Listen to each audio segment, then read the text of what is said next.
皆さんこんにちは。風がバカみたいに強いですけども、台湾行ってきます。また行くんかいって感じなんですけども、今回は台湾をガチで観光してきます。いわゆるバイクトラベルでございます。サイクルツーリズム台湾編行ってくるんですけども、今日はその準備編いつも通りねやっていきたいと思います。いつもこういうのドマーネで行くんですけど、今回人生初めてエイトスで行きます。エイトスで行けるかなーってちょっと正直心配なんだけども、まあねやってみようかなと思います。台湾自転車旅の準備編やっていきましょう。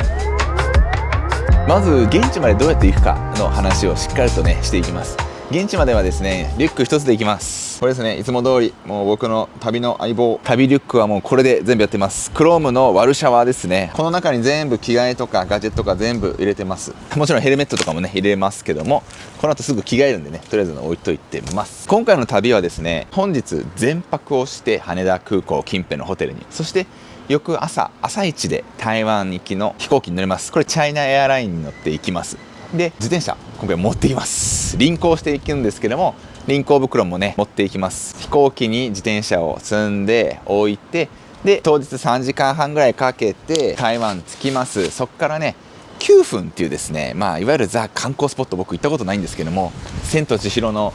神隠しのモデルになったようなねところでございます。そちらで一泊して帰るといったような内容でございます。なんとなく全泊含めれば3泊4日になります。全泊なしで行くならね2泊3日になります。台湾は1泊2日といったような感じでございますけども、やっていきましょうか。ほんじゃ僕のね動画を見てる方だったらねいつも通りの構成が多いんですけども、エイトスでは初めてなんでね楽しみですね。僕も初めてなんで。バイクはですねコテコテのロードバイクでございます。スペシャライズドエイトスというねバイクで行きますけども、普段僕がね乗っているバイクでございます。これをねバイクパッキング仕様にしていきます。ということで一回ねリュックの中身を軽く見せてパッと着替えちゃいます。走るモードで行きます。やばいよ、風強すぎてちょっと小屋のドアがぶっ壊れるわ。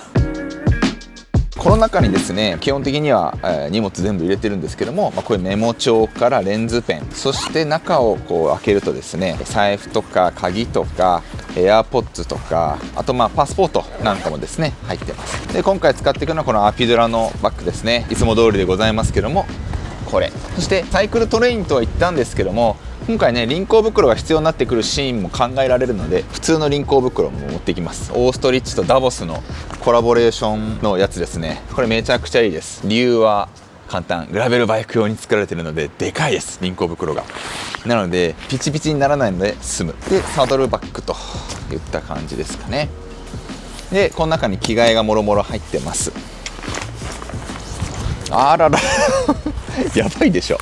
わかるでしょ。俺のもじゃもじゃの髪がさめちゃなびいてるので分かりますよね、風の強さが。でこれね機材とかもろもろ入ってて、で他にもですね、ちょっと今は入れてないんですけど後で入れますけども iPad を入れたりとか、この下にですね僕の場合は湿布とかね入れてます。たまに腰が痛くなっちゃうんでその時にね貼る用の湿布なんですけども、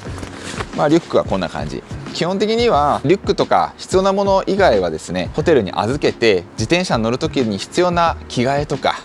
充電関係とかそういったものだけを身につけていくといったような感じの軽装スタイルで行きます。僕の場合はですね機材がかなり多いので全員このようにしなくちゃいけないってわけじゃないと思うんだけども、参考程度にしてみてください。特にねカメラ好きとか写真好きの人はね少し参考になるかなと思います。で機材云々は前にも紹介しましたのでそっちを見てください。今回はメインはパッキングでいきます。中身をですねパッと出すとこんな感じでございます。着替えとサドルバッグとか、ハンドルバーバッグで機材ボックスで、ハンドルシューズ輪行袋みたいな感じですね。この中に、財布とか貴重品ももろもろ入ってますと。バイクはこんな感じ。これをこれからねパッキングしていきます。そしたらまず着替えですね。今回は1泊2日なのでシーズン的には5月なんですけども、そんなにね寒くないので基本的には厚着じゃないスタイルでいきます。サイクルジャージで、こちらがビブのワンセットですね。これで基本的には走ります。なんでこれに着替えていきます。いきます。それよいしょ。危ねえ、風が強いやばいよ、やばすぎるよ。さあ着替えました。こんな感じの格好できます。であらららららららら、今日行くんですよ。実は私今日の夜出発なんでねちょっと勘弁させてもらいたいんですけども、じゃあねこういう感じで普通のビブですね。はい、あらららららららら、これにアピドラのいつものねレーシングバッグ使います。これのさレーシングじゃないさアドベンチャーのさタイプもさ発売されたっていうことで、僕早くね欲しいんだよね。ちょっとあらららららら、基本的に身につけられるものは身につける、これがケンタスタイルです。ただし肩というよりかはトレランザックみたいなものがとても便利です。でアピドラのバッグはですね、自転車乗るのに適した姿勢といいますか、ポジションがかなりね高めに設定されているので、とてもねつけ心地がいいというか走りやすいです。つけててね、基本的にはこの格好で走ります。で、シューズ気づいた人いるかもしれませんけども、今回ねちょっと初めてっていうのもあって台湾が SPD で行きます今回はねカフェドから新しく出たこのグラベル用のシューズなんですけども、まあこのシューズでですね今回は行きます。結構ね歩くシチュエーションも多いと思いますので、これねカフェドとルックのコラボレーションでバンドルで、セットで発売されてるやつなんですけども、せっかくなのでちょっと履いてみようか。ほんじゃこれねすごくよくできててね、ちょっと登山の靴みたいな紐のこの結び方、登山靴みたいになっていてですね、紐靴ならではのどのような足でもフィットさせることのできる、スタイルで、このベロの裏にですねちゃんとめちゃくちゃふかふかのパッドがついてるので、かなりですね足の甲に優しいです。全然痛くないですね。サイズ感はね皆さんが履いてる靴と同じでいいと思いますけども、僕はちなみに普段ジローとかスペシャとか、ボントレーガーシマノも持ってますけども、全て43でやってますが、これも43で全く問題なくいけますね。旅の靴はですねよっぽど速く走りたいわけじゃなければ SPD とかクランクブラザーズとかそういう靴の方がおすすめです。走るだけが旅じゃないので、道中の素敵なその神社とか飲食店寄るのにやっぱクリートが滑ったりすると大変なので、こういう普段靴っぽい靴の方が相性はいいと思います。続きましてパッキングしていきます。中身どうするかっていうのをね紹介していきますね。まずはですねサドルバッグからいきましょう。僕の場合は機材が多いので普通の人よりもちょっと荷物が多いんですけども、気にしないでくださいって言ってもですねもうすでにまとめてます。この機材ボックスの中に2つね機材入ってますけども、すでにこの中にですね機材ボックスはまとめていて、必要なものだけを持っていくスタイルでございます。アピダルのこれ10リッターのバッグなんですけども、ちょっとオーバースペックかな、正直言うと。こんな感じでですね充電関係全部入れてます。でこれは奥の方にこんな感じで入れて、輪行袋ですね、今回必要になってくるシチュエーションがあると思うので輪行袋もしっかりと用意します。バッグに関してなんですけども、なるべくこういう細くて柔らかいもの、かさばるものとかは奥に突っ込んでおいた方がいいと思います。付け根の部分がですねやはりこうすぼまっているので、そこにぴったり合うような形状をした、または変形させることのできるものを奥に置いてやる、それがいいと思います。ほんでもって工具とかカメラを綺麗にするシュッシュとかね、これとかなくてもいいんですけどね、この辺もね入れちゃってます。でガジェットボックスですね、その2です。これね僕は基本的にはこの中に全部入れちゃってます。はい、途中カメラのバッテリー交換する時スムーズにいくようにこのようにしてますけども、こういうのない人はですねこれも一緒にサドルバッグに入れちゃっていいと思います。今回はですねこれみんな持ってるわけじゃないと思うので入れるパターンでいきたいと思います。バイクパッキングは基本的にはこのバンバン詰め込むのももちろんいいんですけども、仕分けしてでかいパック、そして小さいパックっていう感じでですね出したり入れたりするのが楽にできるように小分けして準備してあげた方がスムーズだと思います。簡易的ですけどもパッキング OK です。パッキングもね僕は美しいパッキングがモットーですので、なるべく美しくパッキングできるといいですね。見た目だけじゃなくて走りやすさにもね直結します。走りやすくなります。サドルバッグこんな感じですね。しっかりと入りましたね。なるべくこっちの方に小さくて重いものを入れましょう。モバイルバッテリーとかでもいいと思います。工具入れとかね。でこっちの方にでかくてかさばるものとか入れるともいいと思います。僕の場合は今回は輪行袋とガジェットボックスって感じですけども、なるべく重めのガジェットボックスをこっちの方に寄せてます。じゃあ取り付けていきます。エイトスはかなり細いんですよ、フレームが。黒森バイクのような細い、フレームの形状をしてますので少し余りがちっすね。ここまでつけたらプラプラしちゃうのでしっかりとグッと締めましょう。ダンシングとかした時にねフラフラしないようにパッキングはとにかくきつくつく、とにかくきつく締める、いいと思います。はい、こんな感じですね。このバッグの特徴はね、下からこう上がるんじゃなくて、基本的に高い位置からサドルバッグがねつくような、バッグになってます。アピズラの3種類ある中でもよりオフロード、マウンテンバイク向きのサドルバッグにはなってるんですけど、僕は実はこれが一番お気に入りですね。そしたらですね、今度ハンドルバーバッグいきましょう。ハンドルバーバッグもね、同じくアピズラのものを使います。もうだいぶ使い込んでてボロボロなんですけども、この中には基本的には洋服ですね、着替え、そしてレインジャケット、ここにはカメラを入れますね。で洋服に関しては適当に入れちゃっていいんじゃないかなと思います。コンパクトの下なら丁寧に入れた方がいいですけども、そして天気ですね、雨が降ったりしたら困るので、レインジャケットを用意しましょう。こういうものね、これもですね、万が一のために入れとくといいと思います。でレインジャケットはすぐ出せるといいので、なるべくパッキングの中でも端っこの方に置いといた方がいいと思います。真ん中に置いちゃうとね、取り出すのが大変なんで、下着とか着替えもこの中に入れましょう。こっちはね、もうレインジャケットが終点にしたいので、一旦これは閉めて反対側から入れます。そしたらですね、ちょっとごめんなさい、紹介し忘れました。今回ね、台湾行くんですけども、歯磨き粉とかね、そういったスキンケアとか必要な人もいると思います。こういうコンタクトとかメガネとか、そういったもの、薬とかね、僕なんかその消毒もできる液体絆創膏とか、いろいろ入れてるんですけども、こういう小物入れ1個用意しておくといいと思います。これ100均です。これもですね、ハンドルバーバッグに入れておきましょう。よいしょ、湿布ね、ちょっとね、痛くなっちゃう時が本当にマジで腰痛持ちなんですよ。私痛くなっちゃうと結構大変なので、万が一、保険ですね。これはね、入れる順番ミスったら、そうなんですよ、パッキング入れる順番ミスるとね、こうなるんですよね。入れ直し、よいしょ、上手に入れないといけないんだよね。だからその点やっぱパニアバッグは楽でいいよね。もうとりあえず突っ込めば OK みたいな重くはなっちゃうんですけどね。サドルよりもハンドルの方がですね、軽いものの方がいいと思います。